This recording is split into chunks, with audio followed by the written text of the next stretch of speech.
AG ನ್ಯೂಸ್ಗೆ ಸ್ವಾಗತ. ಚಿಕ್ಕಬಳ್ಳಾಪುರ ಜಿಲ್ಲೆಯಲ್ಲಿ ಪ್ರತಿದಿನ 10ನೇ ತರಗತಿ ವಿದ್ಯಾರ್ಥಿಗಳಿಗೆ ಶಾಲೆಗಳಲ್ಲಿ ಪೂರ್ವ ತಯಾರಿ ಪರೀಕ್ಷೆಗಳನ್ನು ನಡೆಸ್ತಾ ಇರುವುದರಿಂದ ಉತ್ತಮ ಫಲಿತಾಂಶವನ್ನ ಪಡೆಯಲಿಕ್ಕೆ ಇದು ಸಹಕಾರಿಯಾಗಲಿದೆ. ಪೂರ್ವಭಾವಿ ಪರೀಕ್ಷೆ ನಡೀತಾ ಇದ್ದು ಅದರಲ್ಲಿ ಉತ್ತಮ ಅಂಕ ಗಳಿಸಲು ಇಂತಹ ಪರೀಕ್ಷೆಗಳು ಸಹಕಾರಿಯಾಗಲಿವೆ ಎಂದು ಚಿಕ್ಕಬಳ್ಳಾಪುರ ವಿಧಾನಸಭಾ ಕ್ಷೇತ್ರದ ಶಾಸಕ ಪ್ರದೀಪ್ ಈಶ್ವರ್ ಹೇಳಿದ್ದಾರೆ.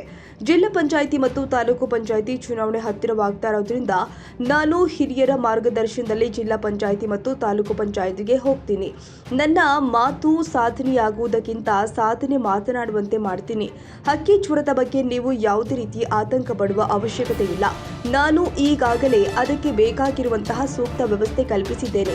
ನಾನು ಈಗಾಗಲೇ ಜಿಲ್ಲಾಧಿಕಾರಿಗಳೊಂದಿಗೆ ಹಾಗೂ ಆರೋಗ್ಯ ಅಧಿಕಾರಿಗಳೊಂದಿಗೆ ಮಾತುಕತೆ ಮಾಡಿ ಐಸೋಲೇಷನ್ ವಾರ್ಡ್ ಅನ್ನು ರಚಿಸಲು ಈಗಾಗಲೇ ಮಾರ್ಗದರ್ಶನ ಕೊಟ್ಟಿದ್ದೇನೆ. ಬೆಂಗಳೂರು ಲ್ಯಾಬ್ನವರ ಜೊತೆ ಸಂಪರ್ಕದಲ್ಲಿ ಇದ್ದೇನೆ. ಹಾಗೆ ಭೋಪಾಲ್ ಡಿಸಿ ಅವರ ಸಂಪರ್ಕದಲ್ಲಿ ಇದ್ದೇನೆ. ಹಾಗೆಯೇ ನನ್ನ ಸಂಪರ್ಕದಲ್ಲಿ ಇರುವಂತಹ ಲ್ಯಾಬ್ ಟೆಕ್ನಿಷಿಯನ್ಸ್ ಜೊತೆಗೂ ಕೂಡ ಸಂಪರ್ಕದಲ್ಲಿ ಇದ್ದೇನೆ. ಯಾವುದೇ ಆತಂಕ ಪಡಬೇಡಿ ಎಂದು ಧೈರ್ಯ ತುಂಬಿದ್ದಾರೆ. ಅಕ್ಕಿ ಜ್ವರ ಬಂದಾಗ ಅಕ್ಕಿಗಳನ್ನ ಸಾಯಿಸ್ತಾ ಇದ್ದಾರೆ, ಅದೇ ರೀತಿ ಕರೋನಾ ಬಂದಾಗ ಮನುಷ್ಯರನ್ನ ಯಾಕೆ ಸಾಯಿಸಲಿಲ್ಲ ಎಂಬ ಪ್ರಶ್ನೆಗೆ ಉತ್ತರಿಸಿದ್ದು ಹೀಗೆ. 3-4 ಸ್ಕೂಲ್ಗೆ ಹೋಗಿದ್ದೆ, ಬಹಳ ಅನುಕೂಲ ಆಗ್ತಾ ಇದೆ.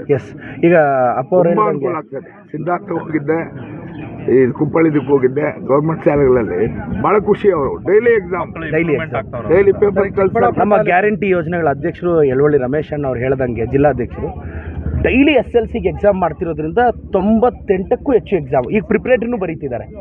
ಇದು ಬಹಳ ಎಫೆಕ್ಟಿವ್ ಆಗಿ ನಡೀತಿದೆ. ನಮ್ಮ ಇವ್ರು ಹೇಳ್ದಂಗೆ ಒಳ್ಳೆ ಫಲಿತಾಂಶ ಬರೋಕ್ಕೂ ಅನುಕೂಲ ಆಗುತ್ತೆ. ಇಲ್ಲ, ನಾನು ನಮ್ಮ ಹಿರಿಯ ಮುಖಂಡರ ಮಾರ್ಗದರ್ಶನದಲ್ಲಿ ZPTP ಚುನಾವಣೆಗೆ ಹೋಗ್ತೀನಿ. ನನ್ನ ಮಾತು ಸಾಧನೆ ಆಗೋದಕ್ಕಿಂತ ಸಾಧನೆ ಮಾತನಾಡೋಕೆ ಮಾಡ್ತೀನಿ. ಈಗ ಚಿಕ್ಕಬಳ್ಳಾಪುರ ತಾಲೂಕು ಅಕ್ಕಿ ಜ್ವರದ ಭೀತಿಯಲ್ಲಿ ಕಾಡ್ತಾ ಇದೆ ಸರ್, ಏನು ಕ್ರಮ? ಇಲ್ಲ ಸರ್, ನಾನಿಲ್ಲ. ಪಶು ಇಲಾಖೆಯೊಂದಿಗೆ ಆರೋಗ್ಯ ಇಲಾಖೆಯೊಂದಿಗೆ ಕೋಆರ್ಡಿನೇಷನ್ ಸಾಧಿಸಿದ್ದೀವಿ. ಒಂದು ಸಪ್ರೇಟ್ ವಾರ್ಡ್ ಕ್ರಿಯೇಟ್ ಮಾಡೋಕ್ಕೆ ನಾನು ಈಗಾಗಲೇ ನನ್ನ ತಾಲೂಕಲ್ಲಿ ಮಾರ್ಗದರ್ಶನ ಕೊಟ್ಟಿದ್ದೀನಿ. ಐಸೋಲೇಷನ್ ವಾರ್ಡು ಮತ್ತು ಎಲ್ಲ DC ಅವ್ರ ಜೊತೆ ನಾನು ಟಚ್ಚಲ್ಲಿ ಇದ್ದೀನಿ. ಬ್ಯಾಂಗ್ಳೂರು ಲ್ಯಾಬ್ ಅವ್ರ ಜೊತೆ ಟಚ್ಚಲ್ಲಿ ಇದ್ದೀನಿ. ಭೂಪಾಲ್ DC ಅವ್ರನ್ನೂ ಈ ವಿರುದ್ಧ ಮಾತಾಡಿದ್ದೀನಿ. ಆ್ಯಂಡ್ ಕೆಲವು ತಜ್ಞರು ನನ್ನ ಕಾಂಟ್ಯಾಕ್ಟಲ್ಲಿರೋರಿಗೆ ನಾನು ಬೆಳಗ್ಗೆ ಕಾರಲ್ಲಿ ಬರೋ ಕೆಲವ್ರಿಗೆ ಮಾತಾಡಿದೆ ಅಂತ ಸರ್, ಯಾವ ಥರ ಇದನ್ನು ಪ್ರಿಕಾಷನ್ ತೊಗೋಬೋದು ಅಂತ. ನಾನು ನಮ್ಮ ದಿನೇಶ್ ಗುಂಡೂರಾವ್ ಸಾಹೇಬ್ರ ಗಮನಕ್ಕೂ ನಮ್ಮ ಮಿನಿಸ್ಟರ್ ಗಮನಕ್ಕೂ ತಂದು ಬಟ್ ಇದನ್ನು ತಡೀತೀವಿ ಸರ್, ಅದಂತೂ ಸತ್ಯ, ತಡೀತೀವಿ ಸರ್. ಈಗ ಏನು ಅಕ್ಕಿ ಜ್ವರದ ಒಂದು ಹಿನ್ನೆಲೆಯಲ್ಲೇ ಚೆನ್ನಾಗಿ ಆರೋಗ್ಯವಾಗಿರ್ತಕ್ಕಂಥ ಕೋಳಿಗಳನ್ನು ಸಾಯಿಸ್ತಾ ಇರ್ತಕ್ಕಂಥ ಪ್ರಕ್ರಿಯೆ ಇದೆ. ಕೊರೋನಾ ಬಂದಾಗ ಮನುಷ್ಯನಾಗಿ ಸಾಯಿಸಿಲ್ಲ. ಇಲ್ಲ, ಹಂಗೆಲ್ಲ ಮಾಡೋಕ್ಕಾಗಲ್ಲ, ಇದು ಏನು ಮಾತಾಡೋಕ್ಕಾಗಲ್ಲ. ಇಲ್ಲ, ಈ ಅಕ್ಕಿ ಜ್ವರನ ಕಂಟ್ರೋಲ್ ಮಾಡ್ತೀನಿ, ಅಷ್ಟು ಮಾತ್ರ ಹೇಳ್ಬಲ್ಲ ಸರ್. ಓಕೆ, ಈಗ ಮನುಷ್ಯರಿಗೊಂದು ನ್ಯಾಯ, ಪಕ್ಷಿಗಳಿಗೊಂದು ನ್ಯಾಯ ಅಂತಂದ್ರೆ ಸರ್, ಈಗ ಚಿಕ್ಕಬಳ್ಳಾಪುರ ಜಿಲ್ಲೆ ಬಹುದಿನಗಳ ರೋಪ್ವೇ, ನಂದಿ ರೋಪ್ವೇಗೆ ತಡೆ ಸಿಕ್ಕಿದೆ, ಆಗ್ತಾ ಇದೆ ಅಂತ ಇದು ಬೇಜಾರಾಗ್ತಾ ಇದೆ. ಇಲ್ಲ, ಅದು ನಾವೆಲ್ಲ ದೊಡ್ಡಬಳ್ಳಾಪುರದ ಒಂದು ಲ್ಯಾಂಡ್ ಲಿಟಿಗೇಷನ್ ಇತ್ತು, ಸಾಲ್ವ್ ಮಾಡಿದ್ವಿ. ಅಷ್ಟೊತ್ತಿಗೆ ಇದು ಸ್ಟೇಗೆ ಹೋಗಿದ್ದಾರೆ ಪರಿಸರವಾದಿಗಳು. ನಾವು ಹಂಗೆ ಅಂತ ಪರಿಸರವಾದಿಗಳ ನಿಲುವನ್ನು ನಾವು ತೆಗೆದಾಕೋಕ್ಕಾಗಲ್ಲ ಜವಾಬ್ದಾರಿಯುತ ಶಾಸಕನಾಗಿ. ಆದರೂ ಅದನ್ನೆಲ್ಲ ವಿಶ್ವಾಸಕ್ಕೆ ತಗೊಂಡು ಅಭಿವೃದ್ಧಿ ಪಥದಲ್ಲಿ ಹೇಗೆ ಕೋರ್ಟ್ನ ಕನ್ವಿನ್ಸ್ ಮಾಡಿ ಕೋರ್ಟ್ ಡೈರೆಕ್ಷನ್ ಪ್ರಕಾರ ಹೋಗ್ತೀವಿ, ಕೋರ್ಟ್ನ ನಾವು ಕನ್ವಿನ್ಸ್ ಮಾಡೋಕ್ಕೆ ಯಶಸ್ವಿ ಆಗ್ತೀವಿ ಅಂತ ಬಯಸಿದ್ದೀವಿ ಸರ್. ನಿಮ್ಮ ಕನಸು ಎತ್ತಿನ ಹೊಳೆ ಎಲ್ಲಿವರೆಗೂ ಬಂತು, ಏನು ಮಾಡಿದ್ರಿ ಸರ್?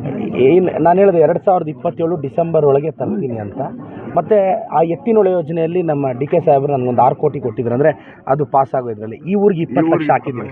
ಎತ್ತಿನೊಳೆಯಲ್ಲಿ 20 ಲಕ್ಷ ಹಾಕಿದ್ದೀನಿ ಸುದಳ್ಳಿಗೆ, ಮತ್ತು ಇದೊಂದು 20 ಲಕ್ಷ, ಈ ಊರಿಗೆ ಒಟ್ಟು 40 ಲಕ್ಷ ಆಯಿತು.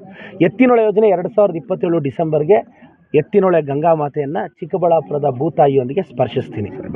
ಇದಂತೂ ಇದು ನನಗೆ ಈಗಲೂ ನೆನಪಿದೆ. ಯಳವಳ್ಳಿ ರಮೇಶ್ ಅಣ್ಣವರು, ವೀರಪ್ಪ ಮೊಯ್ಲಿ ಸಾಹೇಬ್ರು ಅವ್ರ ಕಾಲದಲ್ಲಿ ನಾನೊಂದು ಸ್ಥಳೀಯ ವಾಹಿನಿಯಲ್ಲಿದ್ದಾಗ ಯಳವಳ್ಳಿ ರಮೇಶ್ ಅಣ್ಣವ್ರನ್ನ 2012 ಒಂದು ಸಂದರ್ಶನ ಮಾಡಿದ್ದೆ.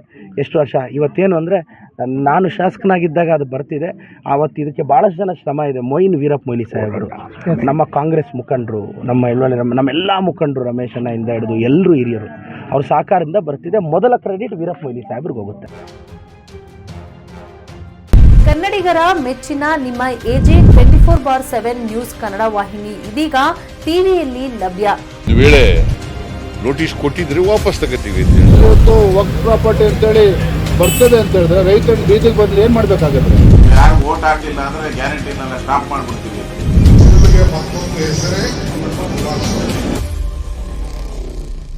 ಕರ್ನಾಟಕ ಮತ್ತು ದೇಶ ವಿದೇಶ 360 ಡಿಗ್ರಿ ಸುದ್ದಿ ಹಾಗೂ ಉತ್ತರ ಕರ್ನಾಟಕ, ಬೆಳಗಾವಿ, ಬಾಗಲಕೋಟೆ, ಧಾರವಾಡ, ಹಾವೇರಿ, ಗದಗ, ಬಿಜಾಪುರ ಜಿಲ್ಲೆಯ ಕ್ಷಣ ಕ್ಷಣದ ವಿವರವನ್ನ ಪಡೆಯುವುದಕ್ಕೆ AJ24/7 ನ್ಯೂಸ್ ಕನ್ನಡ ವಾಹಿನಿಯನ್ನ ಲೈಕ್ ಮಾಡಿ, ವಿಡಿಯೋಗಳನ್ನು ಶೇರ್ ಮಾಡಿ, ಕಮೆಂಟ್ ಮಾಡುವ ಮೂಲಕ ನಮ್ಮ ವಾಹಿನಿಗೆ ಸಹಕಾರ ನೀಡಿ ಮತ್ತು ಚಾನೆಲ್ ಅನ್ನ ಸಬ್ಸ್ಕ್ರೈಬ್ ಮಾಡಿ.